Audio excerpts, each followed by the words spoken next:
Hi sisters. இந்த blouse வந்து நம்ம ஆன்லைன் கிளாஸில் வந்து டிராஃப்ட் பண்ணி நம்ம கட் பண்ணியிருந்திருப்போம். ஸோ இதில் இருக்க நெக் பேட்டர்ன் வந்து ஆன்லைன் கிளாஸ் அட்டன் பண்ண ஒரு சிஸ்டர் வந்து கேட்ட ஒரு டிசைன் தான். இந்த பேட்டர்னில் ஸ்டிச் பண்ணி காட்டுங்க அப்படின்ட்டு. ஸோ நான் அந்த நெக் பேட்டர்ன் தான் இப்போ நான் வந்து கட் பண்ணி ஸ்டிச் பண்ணிகிட்ருக்கேன். ஸோ ஃபஸ்ட்டு வந்து பார்த்திங்கன்னா பேக் பீஸில் வந்து நெக்கை வந்து நான் லைனிங்கில் வந்து கட் பண்ணிக்கிட்டேன். ஸோ அதை வந்து மெயின் ஃபேப்ரிக்கில் நல்ல பக்கம் மேலே வச்சு 1/2 இன்ச் நம்ம வந்து சீம் அலவன்சஸ் வந்து விட்டுருக்கோம். ஸோ அந்த 1/2 இன்ச் சீம் அலவன்சஸ் வந்து விட்டு நெக்கை வந்து பார்த்திங்கன்னா ஒரு ஸ்டிச் நான் வந்து போட்டு எடுத்துக்கிட்டேன். ஸோ அந்த ஸ்டிச் போட்டுட்டு நாட்ச் போட்டுக்கணுங்க. நாட்ச் போட்டுட்டு லைனிங் வந்து உள்பக்கம் நம்ம திருப்பி விட்டுட்டு ஓரத்தில் ஒரு தையல் வந்து சுற்றி நம்ம அடிச்சுக்கலாங்க.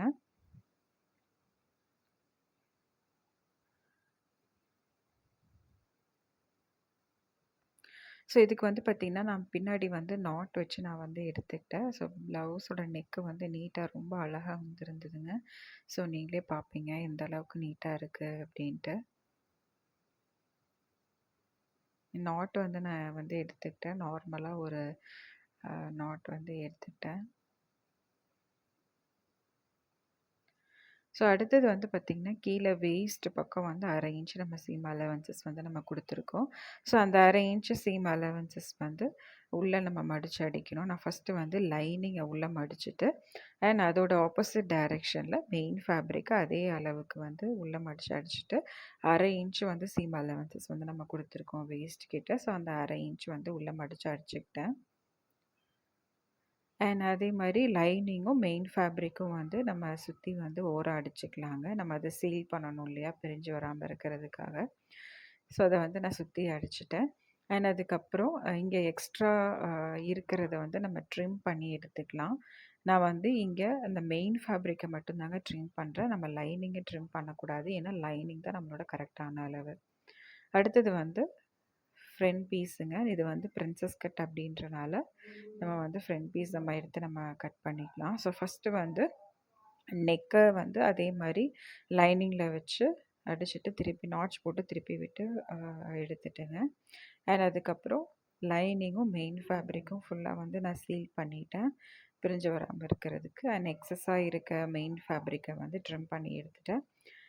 அண்ட் ஸோ இதோட கப்புங்க, பிரின்சஸ் கட் ப்ளவுஸோட இது கப் நம்ம எடுத்துப்போம் இல்லையா, ஸோ அந்த ஃபேப்ரிக் இது. அதையும் வந்து நான் வந்து சீல் பண்ணி ட்ரிம் பண்ணிவிட்டேன். ஸோ நான் வந்து இந்த இடத்துல பைப்பிங் வந்து கொடுக்கலங்க. யாராவது பைப்பிங் கொடுக்கணும் அப்படின்னா அதுக்கு தகுந்த மாதிரி நம்ம வந்து ஸ்டிச் பண்ணுற மாதிரி இருக்கும். ஸோ எனக்கு வந்து பைப்பிங் வேண்டாம் அப்படின்றனால நான் டைரெக்டாகவே வந்து நான் எப்பவும் போல் நான் மடித்து அடிச்சுக்கிட்டேன். ஸோ இந்த கப்பு வர அந்த ஜாயின் கிட்ட வந்து 2 தையல் போட்டு எடுத்துக்கணும். ஸோ அதே மாதிரி இன்னொரு சைடும் வந்து எடுத்துகிட்டு இன்னொரு சைடு நெக்கை வந்து அடிச்சுக்கலாம். அடிச்சுட்டு எக்ஸ்ட்ரா ஃபேப்ரிக்கை நம்ம கட் பண்ணிவிட்டு நாட்ச் போட்டு விட்டு நெக்கை திருப்பி விட்டுக்கலாங்க. திருப்பி விட்டு அதே மாதிரி ஃபுல்லாக சுற்றி ஓரம் அடிச்சுட்டு மெயின் ஃபேப்ரிக்கில் இருக்கிற அந்த எக்ஸ்ட்ரா வந்து கிளாத்தை வந்து நம்ம ட்ரிம் பண்ணி எடுத்துடலாம். அண்ட் அதுக்கப்புறம் இதோட நம்ம அந்த கப்பை வந்து அட்டாச் பண்ணணும் பிரின்சஸ் கட்டில். அதுவும் ஃபஸ்ட்டு வந்து லைனிங்கும் மெயின் ஃபேப்ரிக்கும் வந்து சுற்றி வந்து நம்ம சீல் பண்ணிவிட்டு அதுக்கப்புறம் இதோட வந்து நம்ம ஜாயின் பண்ணிக்கணும். நீங்கள் லைனிங் கொடுக்குற மாதிரி இருந்துச்சு அப்படின்னா ஸோ ரெண்டையும் தனித்தனியாக சீல் பண்ணிவிட்டு லைனிங்கை வந்து இந்த பார்ட்டோட நம்ம வச்சு அடிச்சுட்டு அண்ட் அதுக்கப்புறமா இதுக்கு மேலே அந்த கப்போட பார்ட் இருக்கு இல்லையா, ஸோ அந்த செகண்ட் பீஸை வந்து இது கூட நம்ம வந்து அடிச்சு எடுக்கணும்.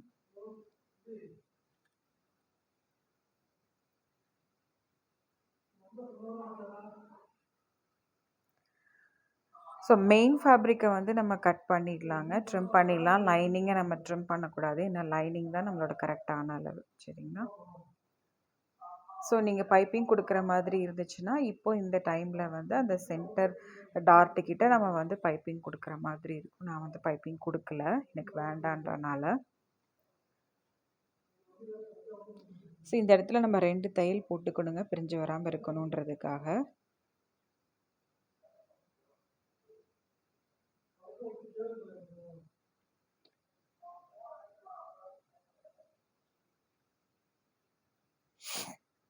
அண்ட் அதுக்கப்புறமா நான் வந்து ஸ்லீவ் எடுத்துக்கிட்டேன்.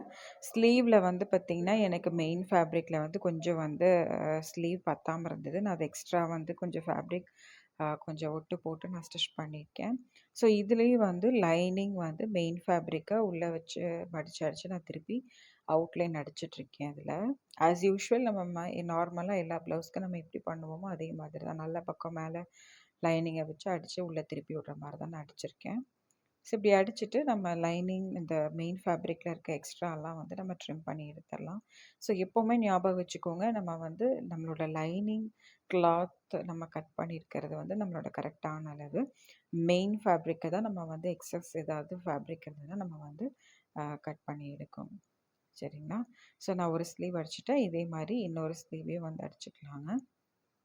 இன்னொரு ஸ்லீவ் அதே மாதிரி நல்ல பக்கம் மேலே வச்சு அடித்து உள்ளே திருப்பி விட்டு நம்ம வந்து எக்ஸஸாக இருக்கிறதெல்லாம் வந்து நம்ம ட்ரிம் பண்ணிக்கலாம். ஸோ நான் ஆக்சுவலாக இந்த ஸ்லீவுக்கு வந்து பார்த்திங்கன்னா அளவாக குட்டி குட்டியாக ஒரு 2 பஃப் வந்து வர மாதிரி குட்டி குட்டியாக ஒரு 2 ப்ளீட் வந்து வர மாதிரி ஃப்ரண்ட்டில் 2 pleat, back side 2 pleat, shoulder வந்து சென்டர் பாயிண்ட்லேருந்து முன்னாடி 2 ப்ளீட்டு, பின்னாடி 2 ப்ளீட் அப்படின்ற மாதிரி நான் எக்ஸ்ட்ரா கட் பண்ணி எடுத்து நான் ஸ்டிச் பண்ணி எடுத்து வச்சுருக்கேன். ஸோ இன்னொரு ஸ்லீவையும் அந்த மாதிரி நம்ம லைனிங் வந்து அட்டாச் பண்ணி நம்ம ப்ளீட்ஸ் வந்து வச்சுக்கலாங்க. ஆக்சுவலாக நான் வந்து இதில் வந்து பஃப் வைக்கலான்ற பிளானில் தாங்க நான் வந்து எக்ஸ்ட்ரா வந்து ஃபேப்ரிக் வந்து நான் கட் பண்ணி எடுத்திருந்தேன். பட் ஆனால் லேட்டர் நான் அதை ஃபுல்லாக ஃபினிஷ் பண்ணி போட்டதுக்கப்புறமா எனக்கு வந்து பஃப்பு வந்து அவ்வளோக்கா சாட்டிஸ்ஃபைடாக இல்லை. நான் எப்போவுமே பஃப் வச்சு ப்ளவுஸ் நான் போட்டதே கிடையாது. ஸோ ஃபஸ்ட் டைம் நான் ட்ரை பண்ணேன். ஸோ எனக்கு இந்த ப்ளவுஸில் அவ்வளோ ஒரு சாட்டிஸ்ஃபேக்ஷன் இல்லை. நான் இதில் வந்து பஃப் வச்சு நான் ஸ்டிச் பண்ணி காமிச்சிருப்பேன். பட் லேட்டராக நான் என்ன பண்ணிட்டேன்னா, ஃபினிஷ் பண்ணி போட்டதுக்கப்புறம் ஒரு சாட்டிஸ்ஃபேக்ஷன் இல்லை அப்படின்றனால நான் ஸ்லீவை வந்து பிரிச்சுட்டு நான் பஃப்பை வந்து எடுத்துட்டு நார்மலாக நம்ம எப்பவும் போல் ஸ்டிச் பண்ணுவோம் இல்லையா, அந்த மாதிரி பஃப் இல்லாமல் ஸ்டிச் பண்ணி நான் வந்து ப்ளவுஸை வந்து ஃபினிஷ் பண்ணிட்டேங்க. ஏன்னா நான் வந்து பஃப் வச்சு நான் போட்டதே கிடையாது. ஸோ இதை நான் ஃபஸ்ட்டு டைம் போடும்போது எனக்கு கொஞ்சம் டிஃப்ரெண்ட்டாக இருந்தது. சரி வேண்டாம் அப்படின்றனால நான் நார்மலாக தைச்சிட்டேன். ஸோ அடுத்தது வந்து பார்த்திங்கன்னா ஹூக் பட்டி வந்து அடிச்சுக்கலாங்க. இது வந்து கொக்கி வைக்கிற சைடு. ஸோ இது வந்து பார்த்திங்கன்னா கொக்கி வைக்கிறதுக்கு நம்ம வந்து ஹூக் பட்டி வந்து மேலே வச்சு உள்ளே திருப்பி அடிக்கணும் இல்லைங்களா? ஸோ ஃபஸ்ட்டு மேலே வச்சு உள்ளே திருப்பிட்டு மேலே வந்து பார்த்திங்கன்னா படிமான தையல் போட்டுட்டு திருப்பி உள்ளே ஃபுல்லாக வந்து ஃபேப்ரிக்கை திருப்பி விட்டு அடிச்சுக்கோங்க. இது வந்து கொக்கி பட்டி, கொக்கி வைக்கிற சைடு. அண்ட் அதுக்கப்புறம் என்ன பண்ணேன்னா, இந்த ஃப்ரண்ட் பீஸில் வந்து நம்ம கீழே வேஸ்ட்டுக்கிட்ட நம்ம இனி சீல் பண்ணாமல் இருக்கோம் இல்லையா, அந்த இடத்துல ரா எட்ஜஸ் இருக்கும் தானே, அதுக்கு நான் வந்து என்ன பண்ணிட்டேன்னா ஒரு 2 இன்ச்சுக்கு வந்து எக்ஸ்ட்ரா துணி எடுத்துகிட்டு லைனிங் துணி தாங்க எடுத்திருந்தேன். ஸோ கீழே வச்சு ஒரு 1/2 இன்ச்சு வந்து உள்ளே மடிச்சு அடிச்சுட்டு ஸோ உள்ளே வந்து ஃபுல்லாக அதை சீல் பண்ணிட்டேன். வேஸ்ட்டுக்கிட்ட கீழே வந்து அந்த ரா எட்ஜஸ்லாம் நம்ம கவர் பண்ணணும் இல்லையா. இது வந்து நீங்கள் ஒரு வேளை பைப்பிங் வந்து வைக்கிற மாதிரி இருந்தால் கீழே வேஸ்ட்டுக்கிட்டேயும் வந்து நீங்கள் பைப்பிங் வந்து வைக்கலாம், ரொம்ப அழகாக இருக்கும். நான் வந்து இந்த ப்ளவுஸ்க்கு வந்து நான் பைப்பிங் வந்து கொடுக்கல. அதே மாதிரி ஐ கட்டுற பட்டி அந்த சைடும் இன்னொரு சைடுக்கும் வந்து நான் 1/2 இன்ச்சு கீழே மார்க் பண்ணிவிட்டு கீழே வந்து பார்த்திங்கன்னா லைனிங் துணியை ஒரு 2 இன்ச் எடுத்துகிட்டு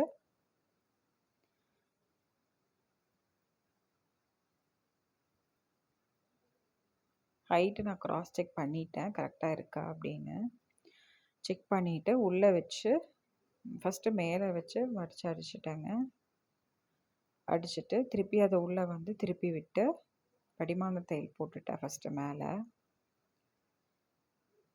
இது நான் வேஸ்ட்டுக்கிட்ட அடிச்சிட்ருக்கேன். ஸோ அது பார்த்தாவே தெரியும்னு நினைக்கிறேன். ஸோ உள்ளே வந்து டபுள் ஃபோல்டு அடித்து அந்த ரா எட்ஜஸ் ஃபுல்லாக உள்ளே போகிற மாதிரி ஃபுல்லாக வந்து கவர் பண்ணி நம்ம அடிச்சுக்கலாம். ஸோ வெளியில் பார்த்தீங்கன்னா நமக்கு வந்து ரா எட்ஜஸ் எதுவும் தெரியாது, உள்ளே போயிடும் எல்லாமே. ஸோ இந்த மாதிரி நான் வந்து இந்த ப்ளவுஸ்க்கு வந்து சீல் பண்ணி எடுத்துக்கிட்டேங்க. ஸோ இனி அடுத்தது வந்து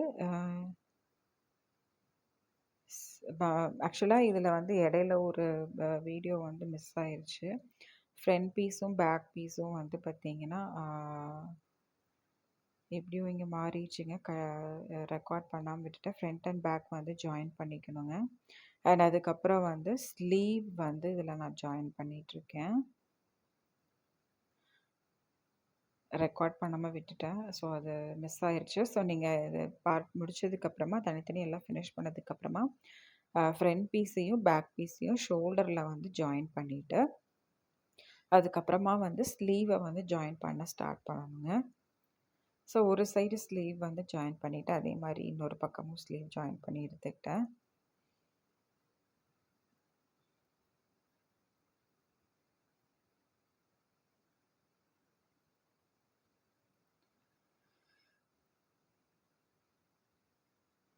ரெண்டு சைடும் ஸ்லீவ் ஜாயின் பண்ணி எடுத்துக்கோங்க.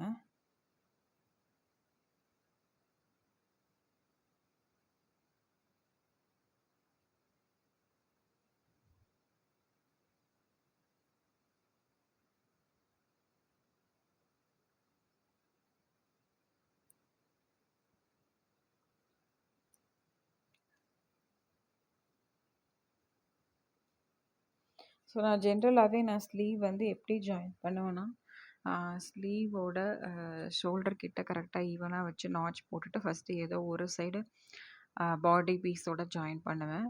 ஜாயின் பண்ணிவிட்டு அதுக்கப்புறம் திருப்பி போட்டு அந்த இன்னொரு சைடை வந்து நான் ஜாயின் பண்ணுவேன். இது எல்லாருமே இப்படி தான் பண்ணணுமா அப்படின்னா கிடையாதுங்க. நீங்கள் ஒரு வேளை பிகினர்ஸாக இருந்ததுன்னா இந்த மெத்தடை ஃபாலோ பண்ணுங்கள். இல்லை நீங்கள் ஆல்ரெடி எனக்கு டெய்லரிங் தெரியும் அப்படின்னா நோ ப்ராப்ளம். நீங்கள் ஏதோ ஒரு எண்டு ஸ்டார்ட் பண்ணி இன்னொரு எண்டில் வந்து ஃபினிஷ் பண்ணலாம். ஸோ பிகினருக்கு வந்து இந்த மெத்தட் வந்து கொஞ்சம் ஈஸியாக இருக்கும். அதுக்காக நான் வந்து சொன்னேன். சென்டர் ஆஃப் த ஷோல்டர்லேருந்து ஃபஸ்ட்டு ஸ்டார்ட் பண்ணி ஒரு சைடு ஃபுல்லாக ஃபினிஷ் பண்ணிவிட்டு இன்னொரு சைடு வந்து ஸ்லீவ் அட்டாச் பண்ணுங்க அப்படின்னு. ஸோ ஸ்லீவ் ஃபுல்லாக ஜாயின் பண்ணிவிட்டு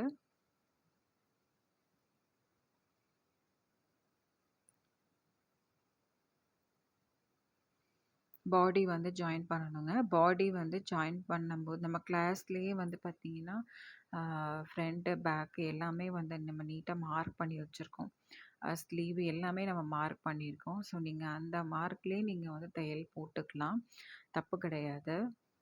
இல்லை நான் இன்னொரு தடவை கிராஸ் செக் பண்ணிக்கிறேன் அப்படின்னாலும், நீங்கள் வந்து இந்த மாதிரி front piece, back piece, sleeve இது வந்து ஜாயின் பண்ணதுக்கப்புறமா உங்களோட அளவை வந்து மார்க் பண்ணிக்கோங்க. ஃபஸ்ட்டு பேக் பீஸில் தனியாக வேஸ்ட்டோட அளவை மார்க் பண்ணுங்கள். அதே மாதிரி ஃப்ரண்ட் பீஸில் வந்து 2 சைடும் வேஸ்ட்டோட வந்து அளவு டிவைட் பண்ணி மார்க் பண்ணிக்கோங்க. ஸ்லீவ்லேயும் வந்து சர்க்கம்ஃபரன்ஸ் மார்க் பண்ணிவிட்டு அதுக்கப்புறம் நீங்கள் ஜாயின் பண்ணிங்கன்னா கரெக்டாக வரும். பாருங்கள் எவ்வளோ பர்ஃபெக்டாக வந்து வந்திருக்கு. ஸோ இந்த பாயிண்ட்டு தாங்க நமக்கு இண்டிகேஷன் நம்ம வந்து கரெக்டாக நம்ம வந்து ப்ளவுஸை வந்து ஃபினிஷ் பண்ணியிருக்கோம் அப்படின்ட்டு. ஸோ பேக் நெக் வந்து பார்த்திங்கன்னா இப்படி தான் இருந்தது. ஆக்சுவலாக ஆன்லைன் கிளாஸில் வந்து ஒரு சிஸ்டர் வந்து இந்த மாதிரி ப்ளவுஸ் வந்து எனக்கு ஸ்டிச் பண்ணி காட்டுங்க. இது எப்படி நம்ம வந்து கட் பண்ணுறது, எப்படி ஸ்டிச் பண்ணுறது அப்படின்னு கேட்டிருந்தாங்க. ஸோ அந்த பேட்டர்ன் தான் இப்போ நான் யூஸ் பண்ணியிருக்கேன். ஸோ ஸ்லீவ் வந்து ரொம்ப பர்ஃபெக்டாக பாடியோட ஜாயின் பண்ணியிருந்ததுங்க. ஸோ இதுதான் இண்டிகேஷன் நம்ம வந்து பக்காவாக நம்ம வந்து ஃபினிஷ் பண்ணியிருக்கோம் அப்படின்ட்டு. ஸோ கண்டிப்பாக உங்களுக்கு வந்து புரிஞ்சிருக்கும்னு நினைக்கிறேன். So thank you.